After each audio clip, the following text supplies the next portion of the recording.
18 दिसंबर 2015 विजय माल्या ने 14 करोड़ लगा के अपनी 60वीं बर्थडे की एक ऐसी पार्टी दी कि पूरी दुनिया में हेडलाइंस बन गई। यहां स्पेनिश सिंगर एनरिके इग्लेशियस और सोनू निगम जैसे स्टार्स परफॉर्म कर रहे थे। शैंपेन पानी की तरह बह रही थी और दुनिया भर के सारे बड़े लोग डेजलिंग लाइट्स के नीचे डांस कर रहे थे। ये रात माल्या की वेल्थ पावर और इनविंसिबिलिटी की कहानी बयां कर रही थी, लेकिन किसी को अंदाजा तक नहीं था कि यही माल्या केवल 2.5 महीने बाद हमेशा के लिए देश छोड़ के भागने वाला था और पीछे छोड़ जाने वाला था।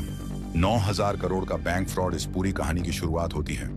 विजय माल्या नहीं, बल्कि उनके फादर विट्ठल माल्या से कर्नाटका से आने वाले विट्ठल ने कॉलेज के दौरान ही कंपनीज के फाइनेंशियल स्टेटमेंट्स को एनालाइज करने में मास्टरी हासिल कर ली थी और 1940 में इसी स्किल के बेस पे उन्होंने स्टॉक मार्केट से बहुत पैसे कमाए, जिसके बाद उनका ध्यान यूनाइटेड ब्रूज नाम की कंपनी पे गया। ब्रिटिशर्स ने अपनी ट्रूप्स को शराब सप्लाई करने के लिए इंडिया में जगह जगह ब्रूव लगाई थी और 1915 में इन्हीं ब्रूव को मर्ज करके जो कंपनी बनी उसका नाम पड़ा यूबी यानी यूनाइटेड ब्रूज।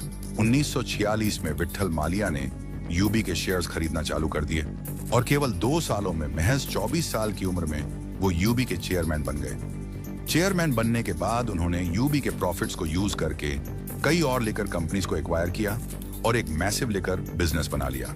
लेकिन विट्ठल माल्या केवल लेकर बिजनेस तक लिमिटेड नहीं रहे।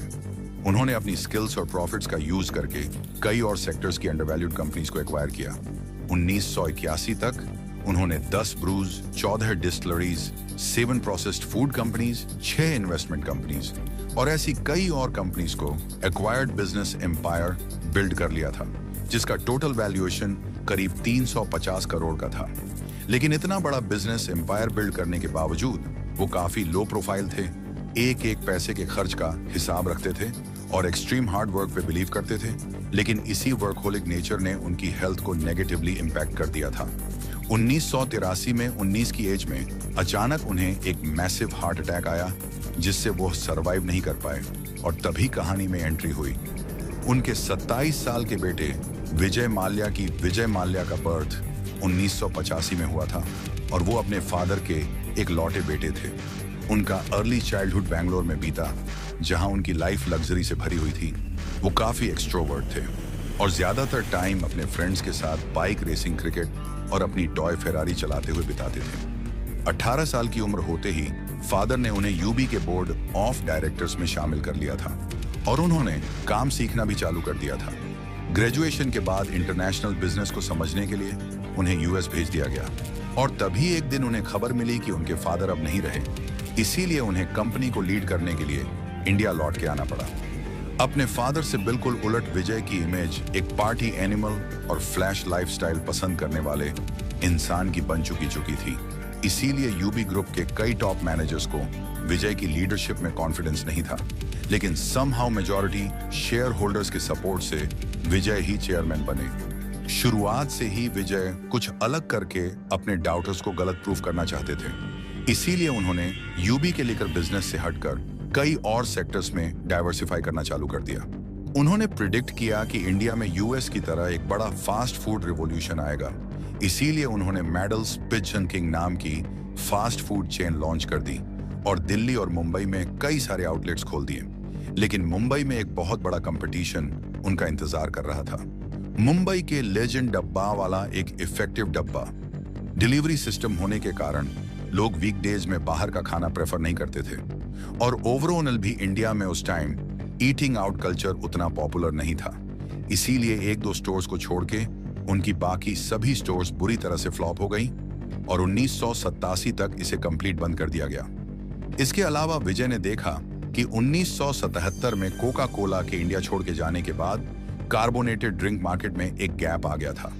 इसीलिए उन्होंने थ्रिल नाम का खुद का कोला लॉन्च कर दिया, लेकिन कंज्यूमर्स को यह ड्रिंक बिल्कुल पसंद नहीं आई और इसे भी डिसकंटिन्यू कर दिया गया। नेक्स्ट 20 से 25 सालों में उन्होंने कंपनीज को खरीद के या खुद कंपनीज को स्टार्ट करके कई और सेक्टर्स में डाइवर्सिफाई करने की कोशिश की, जैसे engineering and manufacturing, chemical software, transportation, mining, hospitality और इवन टेलीकॉम। लेकिन इनमें से ज्यादातर बिजनेसेस फेल हो गए।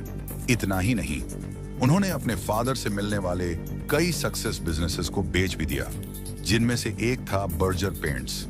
बर्जर पेंट्स को उन्होंने करीब 400 करोड़ में बेचा था और आज उसकी वैल्यू 500 करोड़ से भी ज्यादा है। लेकिन इतने सारे फेलियर के बाद भी उनकी एक बड़ी सक्सेस ने सब कुछ कवर कर दिया और उन्हें यह सक्सेस मिली अपने लेकर, यानी शराब के बिजनेस से। जब वो पहली बार 1983 में चेयरमैन बने तो यूबी ग्रुप किसी भी टाइप की लेकर में मार्केट लीडर नहीं था।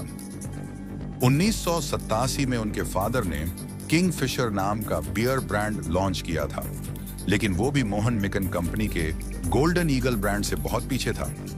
तभी विजय ने देखा कि इंडिया में कोई भी बियर यूथ को टारगेट नहीं कर रही थी, इसीलिए उन्होंने किंगफिशर को रीब्रांड किया। उसके लोगों को ब्लैक एंड व्हाइट से कलरफुल और वाइब्रेंट बनाया और बर्ड को सिटिंग पोजीशन की जगह फ्लाइंग पोजीशन पे लाया, जहां गोल्डन ईगल के लोगों में ईगल होने के कारण वो थोड़ा ट्रेडिशनल और रफ लगता था। वहीं किंगफिशर का नया लोगो एनर्जी, फ्रीडम और यूथफुलनेस को सिंबोला कर रहा था। साथ में उसका स्लोगन था the king of good time. इन सभी चेंजेस के साथ विजय ने किंगफिशर को एक प्रीमियम बियर की तरह पोजीशन किया और एस्पिरेशनल यूथ को टारगेट किया। इसी दौरान एक और इंटरेस्टिंग चीज हुई। 1986 में बेंगलोर में रम्द नाम का पहला पब खुला और फिर बहुत जल्द दा पब नाम से दूसरा पब खुला, जहां ट्रेडिशनल बार्स में लाइटिंग, सीटिंग और क्लीनलीनेस बेकार होती थी। वहीं पब्स ने लोगों को सुपीरियर लाइटिंग, क्लीनलीनेस और म्यूजिक के चलते बेटर एम्बियंस दिया, जिस कारण यहां हाई क्लास लोग और इवन फीमेल्स का क्राउड आने लगा। इसी अपॉर्चुनिटी को देखते हुए विजय ने इन पब्स में अपनी किंगफिशर की ड्राफ्ट बियर लॉन्च कर दी और ये एक इंस्टेंट हिट बन गई। आगे चल के बैंगलोर में इतने पब्स खुले कि बैंगलोर को इंडिया का पब कैपिटल कहा जाने लगा। इवेंचर पब कल्चर इंडिया के और भी शहरों में फैला, जिसका सबसे ज्यादा फायदा मिला विजय माल्या को। इसके अलावा उन्होंने जहां हो सके वहां किंगफिशर के ब्रांड को विजिबल करवाया, डर्बी फुटबॉल और फैशन शोज को स्पॉन्सर किया, किंगफिशर का स्विम सूट कैलेंडर लॉन्च किया। इसी कैलेंडर ने दीपिका पादुकोण, ईशा गुप्ता और कैटरीना कैफ जैसी एक्ट्रेसेस को लॉन्च किया। माल्या ने तो इवन अपने घर के नाम में किंगफिशर डाल दिया। इन सब से किंगफिशर का ब्रांड केवल एक प्रोडक्ट से बढ़कर फन, सेलिब्रेशन और अर्बन लाइफ का सिंबल बन गया। बियर के बाद विजय ने फोकस किया अपने विस्की बिजनेस में। उनके पास ऑलरेडी मैकडॉनल्ड्स नंबर 1 और बैकपाइपर जैसे अच्छे विस्की ब्रांड्स थे और साथ में उन्होंने दूसरे सक्सेसफुल ब्रांड्स को तेजी से एक्वायर करना चालू कर दिया। बहुत जल्द उनके पास पॉपुलर विस्कीज जैसे रॉयल चैलेंज, ब्लैक डॉग और एंटीक्विटी का शानदार पोर्टफोलियो तैयार हो गया। लेकिन वो यहाँ नहीं रुके। उन्होंने ब्रांडी, रम, जिन, वका और इवन वाइन में भी अपने बिजनेस को एक्सपेंड कर लिया। साथ ही उन्होंने देखा कि कोका कोला जैसी एफएमसीजी कंपनीज हर तरह के कंज्यूमर्स को टारगेट करने के लिए अलग अलग ड्रिंक्स लॉन्च करती हैं।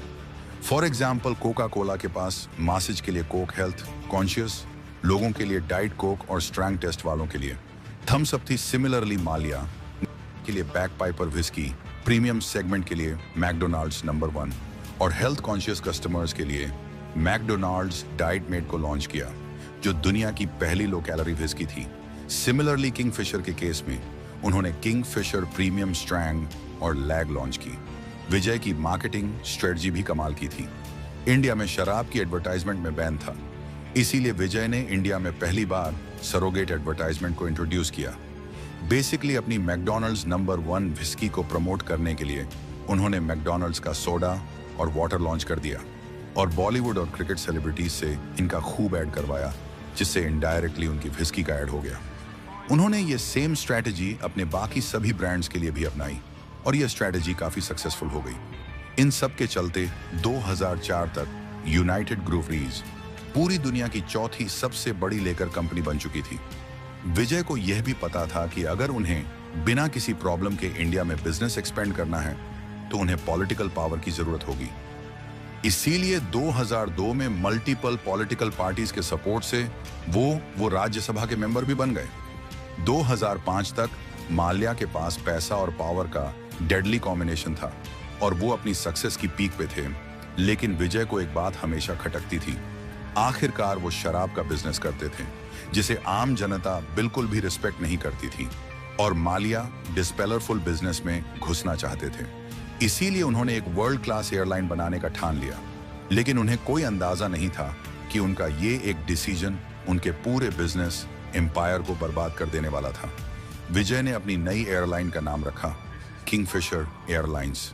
उनका आइडिया था लोगों को इकोनॉमी क्लास और बिजनेस क्लास के बीच में एक नई क्लास की सीट्स ऑफर करना, और इस नई क्लास को उन्होंने नाम दिया किंगफिशर क्लास। उन्होंने अपनी फ्लाइट में खाने पीने की ह्यूज वैरायटी ऑफर की, हर एक सीट में dedicated in flight entertainment system install किया और खुद एक एक एयर हॉस्टेस को इंटरव्यू किया। इन सभी एयर हॉस्टेस की यूनिफॉर्म टॉप फैशन डिजाइनर्स ने डिजाइन की, इन्हें हाई लेवल ट्रेनिंग दी गई और इवन यह बताया गया कि उन्हें किस तरह की एक्सरसाइजेस और डाइट फॉलो करनी है। लेकिन इन सभी फीचर्स के बावजूद किंगफिशर का प्लान था अपनी टिकट प्राइसेस को जेट एयरवेज और एयर इंडिया के बराबर रखना या इवन उनसे कम रखना। विजय चाहते थे कि वो इस एयरलाइन को अपने बेटे के बर्थडे यानी 7th में 2005 को लॉन्च करें, लेकिन पूरी कोशिश के बाद भी ये 9 मई को लॉन्च हुई। इसकी फर्स्ट फ्लाइट मुंबई से बेंगलोर की थी, जिसमें माल्या खुद ऑन बोर्ड था और गेस्ट से इंटरेक्ट कर रहा था। बाद में भी किंगफिशर की हर फ्लाइट में टेक ऑफ के बाद एक वीडियो प्ले होती थी, जिसमें माल्या खुद पैसेंजर्स को वेलकम करता था। शुरू होने के कुछ ही टाइम में कई कस्टमर्स किंगफिशर एयरलाइंस में शिफ्ट होने लगे, जिस कारण किंगफिशर ने तेजी से नए प्लेन्स खरीद के इंडिया के और भी कई रूट्स में ऑपरेट करना चालू कर दिया। बहुत जल्द माल्या ने डिसाइड किया कि वह किंगफिशर को केवल एक डोमेस्टिक एयरलाइन नहीं बल्कि एक इंटरनेशनल एयरलाइन बनाना चाहते हैं। लेकिन इंटरनेशनल फ्लाइंग लाइसेंस पाने के लिए इंडिया में एक एयरलाइन के पास मिनिमम 5 साल का फ्लाइंग एक्सपीरियंस होना चाहिए था, पर माल्या में उतना पेशेंस नहीं था। इसीलिए उन्होंने एक ऐसी एयरलाइन को खरीदने का फैसला किया जिसने ऑलरेडी इंडियन मार्केट में 5 साल कंप्लीट कर ली हो, और वो एयरलाइन थी एयर डेक्कन, जो एक लो कॉस्ट एयरलाइन थी। उन्होंने एयर डेक्कन को करीब 1000 करोड़ में खरीद लिया और इसी के साथ उन्हें इंटरनेशनल फ्लाई करने का लाइसेंस भी मिल गया। उनकी पहली ओवरसीज फ्लाइट बेंगलोर से लंदन की थी और इसका फर्स्ट क्लास सेक्शन काफी लग्जरियस था। एक्विजिशन के बाद माल्या ने कभी एयर डेक्कन पे ध्यान ही नहीं दिया और कुछ ही टाइम पे उसे रीब्रांड करके किंगफिशर रेट कर दिया और बाद में उसे ये कहते हुए बंद कर दिया कि किंगफिशर लो कॉस्ट सर्विसेज में बिलीव नहीं करती। 2008 में करीब 27 पर मार्केट शेयर के साथ किंगफिशर एयरलाइन इंडिया की सबसे बड़ी एयरलाइन बन गई थी। ऑलमोस्ट हर प्लेन फुल रहती थी, लेकिन एक प्रॉब्लम थी अपने हाई एक्सपेंडिचर के कारण ये एयरलाइन अभी प्रोसेस में थी और तभी मार्केट में एंट्री हो गई। 2 नए इंडिगो और स्पाइस, जब ये दोनों ही ब्रांड्स लो कॉस्ट कैरियर्स थे और इनका मेन ऑब्जेक्टिव था कम से कम प्राइस में लोगों को ट्रांसपोर्ट करना। किंगफिशर ने सोचा था कि एक बार जब वो सफिशिएंट कस्टमर्स को एक्वायर कर लेंगे तो वो अपने टिकट के प्राइस बढ़ा देंगे, लेकिन वो जैसे ही टिकट प्राइस बढ़ाते वैसे ही कस्टमर्स क्वालिटी इग्नोर करके लो कॉस्ट कैरियर्स में शिफ्ट हो जाते। माल्या ने इस बात को इग्नोर किया कि Indian customers highly price sensitive हैं। बेसिकली जिस प्रीमियम बिजनेस मॉडल पे माल्या ने हजारों करोड़ों रुपए खर्च कर दिए थे, वो बिजनेस मॉडल फ्लड था। ऑल्सो किंगफिशर एयरलाइंस का प्राइस पे कोई कंट्रोल ही नहीं था। कस्टमर्स लिटरली प्लेन की कटलरी चोरी कर लेते थे और उन्हें कोई नहीं रोकता था। मुंबई के क्रॉफर्ड मार्केट में उनके लोगो वाली कटलरी सेल पे होती थी, साथ में फूड भी बहुत वेस्ट होता था और अनयूज्ड बेवरेज बॉटल्स को नेक्स्ट फ्लाइट में यूज करने के बजाय फेंक दिया जाता था। और फ्लाइट में इतने सारे फीचर्स ऐड करने के कारण फ्लाइट का वेट बढ़ गया था, जिससे प्लेन ज्यादा फ्यूल कंज्यूम कर रही थी। किंगफिशर एयरलाइंस जैसे तैसे सरवाइव कर रही थी कि फिर आया 2008 का ग्लोबल इकोनॉमिक क्राइसिस, जिसने किंगफिशर एयरलाइंस की कमर तोड़ दी। इस क्राइसिस के चलते 2 चीजें नेगेटिव हुई। सबसे पहले तो ट्रैवल करने वाले पैसेंजर्स में शार्प डिक्लाइन आया और दूसरा एविएशन फ्यूल प्राइसेस 23 से बढ़ गए। किंगफिशर के पास इस क्राइसिस को झेलने के लिए सफिशिएंट कैश रिजर्व्स नहीं थे, इसीलिए 2012 में उन्हें अपनी 32 प्लेन्स रिटर्न करनी पड़ी, क्योंकि वो उन प्लेन्स के रिलीज अमाउंट नहीं दे पा रहे थे। साथ में एयरलाइन के ऊपर ऑनएल कंपनीज के 1000 करोड़ के ड्यूज पेंडिंग थे और महीनों से एयरलाइन ने पायलट्स और बाकी स्टाफ को पेमेंट्स तक नहीं की थी। 2012 के सेकेंड हाफ में फंड की कमी के कारण किंगफिशर एयरलाइंस के कई प्लेन्स को ग्राउंड किया जाने लगा और हालत इतनी खराब हो चुकी थी कि बचे कुचे प्लेन्स को ऑपरेशनल रखने के लिए इन ग्राउंडेड प्लेन से पार्ट्स निकाल के यूज किए जाते थे। अल्टीमेटली अक्टूबर 2012 में किंगफिशर एयरलाइंस के ऑपरेशंस कंप्लीट बंद हो गए और इस एयरलाइन का कंप्लीट डाउनफॉल हो गया। लेकिन आखिरी के कुछ साल जब एयरलाइन इतना स्ट्रगल कर रही थी, तब भी माल्या ने पैनिक होने के कोई साइंस नहीं दिखाए। उन्होंने ऑल की टीम खरीदने में कई 100 करोड़ लगाए, अपनी फार्मूला 1 टीम को मेंटेन किया और अपनी एक प्राइवेट प्लेन भी किंगफिशर के पैसे से ऑर्डर की, जो काफी लग्जरियस थी और इसमें करोड़ों की पिकासो की ओरिजिनल पेंटिंग भी लगी हुई थी। लेकिन यह सब तो केवल दिखावा था। इसके पीछे छुपा हुआ था इंडिया की हिस्ट्री का one of the biggest bank fraud. शुरुआत से ही किंगफिशर एयरलाइंस को चलाने के लिए और प्लेन्स को एक्वायर करने के लिए माल्या ने बैंकों से करोड़ों का लोन लिया था और 2009 आते आते एयरलाइन को फ्रेश लोन्स की जरूरत थी। ऐसे में माल्या ने आईडीबीआई बैंक को कॉरपोरेट लोन के लिए अप्रोच किया।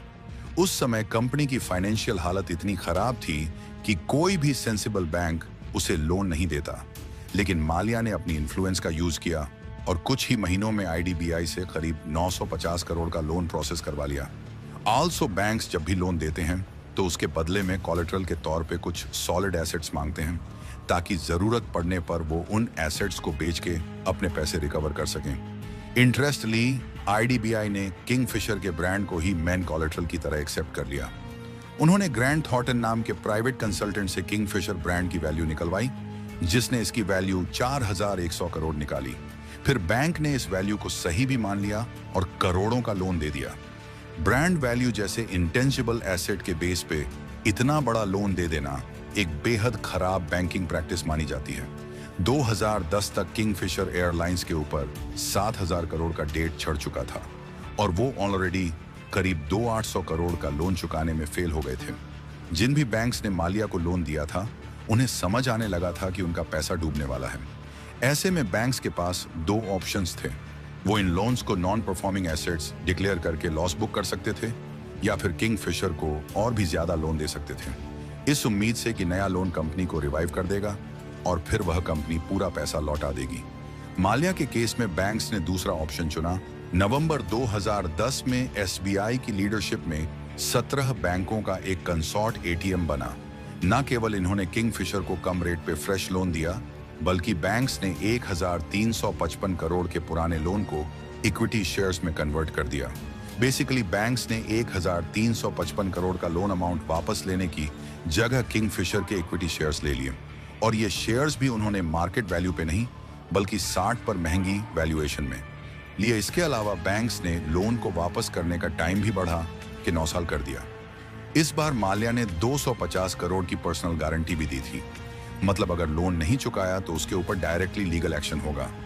लेकिन साथ ही बैंक्स ने दोबारा गलती करते हुए किंगफिशर के ब्रांड को 4100 करोड़ की वैल्यूएशन में एज कोलेटरल एक्सेप्ट कर लिया।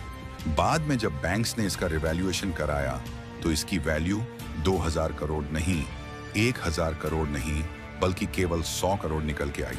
खैर, नया लोन मिलने के बाद भी 2012 में एयरलाइन बर्बाद हो गई और नवंबर 2013 में बैंक्स को समझ में आ गया कि उनका पैसा डूब चुका है। इसीलिए बैंक्स ने किंगफिशर एयरलाइंस और यूबी होल्डिंग्स को लिक्विडेट करके पैसे रिकवर करने की पिटीशन डेट रिकवरी ट्रिब्यूनल में डाल दी। 2015 तक मामला सुप्रीम कोर्ट में गया, जहां प्रूव हो गया कि माल्या विलफुल डिफॉल्टर है, मतलब उसके पास पैसे होते हुए भी उन्हें लौटा नहीं रहा। अक्टूबर 2015 में इस पूरे मामले में एंट्री होती है सीबीआई की। सीबीआई ने माल्या के ऊपर इन्वेस्टिगेशन चालू कर दी, जिसमें उन्हें पता चला कि माल्या ने आईडीबीआई से लोन को जिस पर्पस के लिए लिया था उसके लिए उसे यूज नहीं किया। लोन के कुछ पैसों से उसने अपना पुराना लोन रिपे किया और बाकी पैसों को फॉरेन ट्रांसफर करके पर्सनल प्रॉपर्टीज खरीद ली। इन सब के चलते दिसंबर 2015 तक माल्या के ऊपर मल्टीपल केसेस और इन्वेस्टिगेशंस चालू हो चुकी थी। बैंक्स के अलावा माल्या ने अपने 3000 एम्प्लॉयज के भी पैसे नहीं दिए थे, जिस कारण ये सब स्ट्रगल कर रहे थे। एयरलाइन की कैब क्रू और बाकी एम्प्लॉयज नौकरी ढूंढने के लिए भटक रहे थे, प्रोटेस्ट करके अपने हक का पैसा मांग रहे थे और फाइनेंशियल सिचुएशन बिगड़ने के कारण तो एक एम्प्लॉय की वाइफ ने अपनी जान तक ले ली थी। लेकिन वहीं दूसरी तरफ माल्या बिना किसी गिल्ट के अपनी 60वीं बर्थडे की पार्टी प्लान कर रहा था। दिसंबर 2015 में उसने $2 मिलियन लगा के गोवा में अपनी बर्थडे पार्टी मनाई। इस पार्टी को मदर ऑफ ऑल बैशेस नाम दिया गया, लेकिन पब्लिक और बैंक्स ने इसे बिल्कुल भी पॉजिटिवली नहीं लिया। खुद आरबीआई के गवर्नर ने इसे क्रिटिसाइज किया। 28 फरवरी 2016 को सुप्रीम कोर्ट के सीनियर काउंसिल दुष्यंत दवे ने एसबीआई को एडवाइस किया कि वह कोर्ट में एक पिटीशन डालें कि माल्या को देश से बाहर न जाने दिया जाए, लेकिन एसबीआई ने देर कर दी। रूमर थी कि माल्या को किसी सीनियर ब्यूरोक्रेट से टिप मिल गई कि जल्द ही अथॉरिटीज उसे जेल भेजने वाली हैं। और इसी के कुछ दिन बाद 2 मार्च 2016 को माल्या अपनी गर्लफ्रेंड के साथ जेट एयरवेज की दिल्ली टू लंदन फ्लाइट के फर्स्ट क्लास सेक्शन में बोर्ड करता है और उसके साथ 7 बड़े सूटकेसेस भी थे, जिससे क्लियर था कि वो एक बहुत लंबी ट्रिप के लिए निकल रहा है। एक वो दिन था और एक आज का दिन। विजय माली कभी इंडिया लौट के नहीं आया और पीछे छोड़ गया।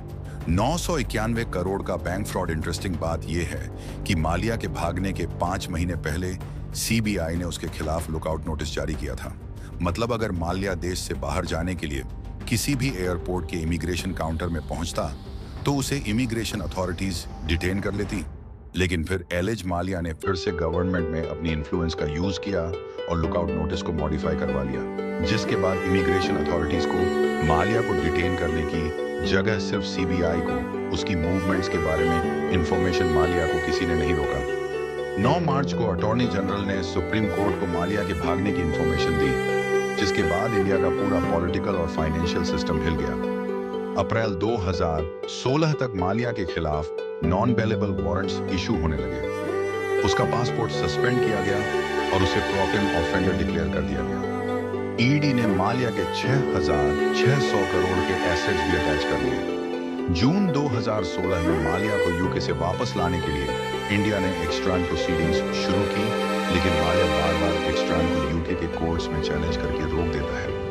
लंदन में माल्या एक लवेश लाइफस्टाइल एंजॉय कर रहा है और मीडिया इंटरव्यूज और सोशल मीडिया के जरिए खुद को लगातार इनोसेंट क्लेम करता है। लेकिन रिसेंटली एक बहुत अच्छी खबर आई जब फाइनेंस मिनिस्टर निर्मला सीतारामन ने पार्लियामेंट में बताया कि बैंक्स ने माल्या के एसेट्स इंक्लूडिंग यूबी ग्रुप के 6,600 करोड़ के शेयर्स यूज करके करीब 14,000 करोड़ रिकवर कर लिए हैं। लेकिन इस रिकवरी के बाद भी माल्या के ऊपर मनी लॉन्ड्रिंग और बैंक फ्रॉड के केसेस हैं और वह आज भी इंडिया में वांटेड है। माली की ही तरह श्री रतन टाटा को भी अपनी फैमिली से एक बिजनेस एम्पायर मिला था और उन्होंने इस लेगासी को डिग्निटी के साथ आगे बढ़ाया और टाटा को ट्रस्ट का सिंबल बना दिया। वहीं दूसरी तरफ माल्या ने धोखाधड़ी का रास्ता चुनकर अपने फादर के बिजनेस एम्पायर और उनकी लेगासी को बर्बाद कर दिया।